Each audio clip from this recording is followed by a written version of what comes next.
शेतकऱ्यांविषयी त्यांनी मांडल्या। खरं तर आपल्या अध्यक्ष महोदय आपल्याला माहिती आहे की राज्यामध्ये PM किसान सन्मान योजना ही केंद्राची आणि राज्याची नमो शेतकरी महान निधी योजना ह्या दोन योजना ह्या शेतकऱ्यांसाठी आहेत।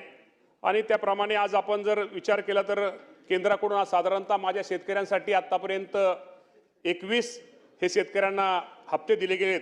त्याची एकूण सगळी जर रक्कम जर विचार केला तर साधारणतः 39,309 कोटी एवढी रक्कम ही केंद्र सरकारने माझ्या महाराष्ट्रातील शेतकऱ्यांसाठी त्यांनी ती दिलेली आहे। आणि महाराष्ट्राचा जर आपल्या राज्याचा जर विचार साधारणतः एक हप्ता साधारणतः 1814 कोटी रुपये। मगाशी जे आपल्या सदस्यांनी जे विषय विचारला की त्यांच्या सोलापूर जिल्ह्याचा त्यांनी विषय विचारला, तर सोलापूर जिल्ह्यामध्ये साधारणतः 6,99,000 लाभार्थी पात्र शेतकऱ्यांपैकी साधारणतः 6,82,000 शेतकऱ्यांना आतापर्यंत आपण त्याचा लाभ हा दिलेला आहे।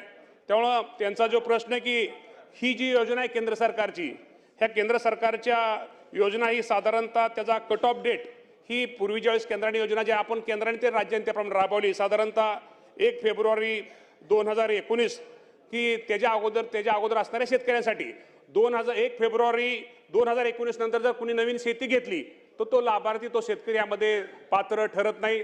आणि सदस्यांची भावना आहे बरोबर आहे की त्या 2019 नंतर फक्त वारसाला एखादा मृत्यू झाला तर वारसाला त्या योजनेचा लाभ घेता येतो, परंतु ज्यांनी नवीन शेती घेतली किंवा नवीन ह्या गोष्टी घेतात तो त्याला लाभ होत नाही।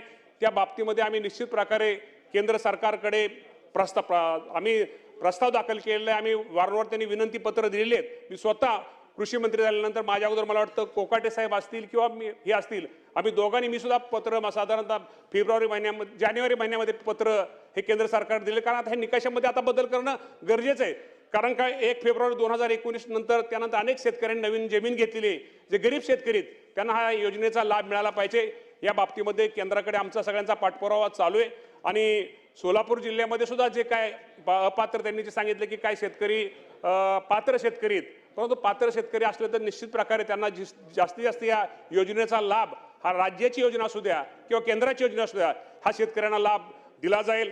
जर आपण राज्याचा जर विचार केला तर साधारणतः राज्याने सुद्धा 7 आतापर्यंत शेतकऱ्यांना हप्ते दिलेले आहेत। साधारणतः 13,000 कोटी रुपये हे राज्य सरकारच्या माध्यमातून दिले आहेत।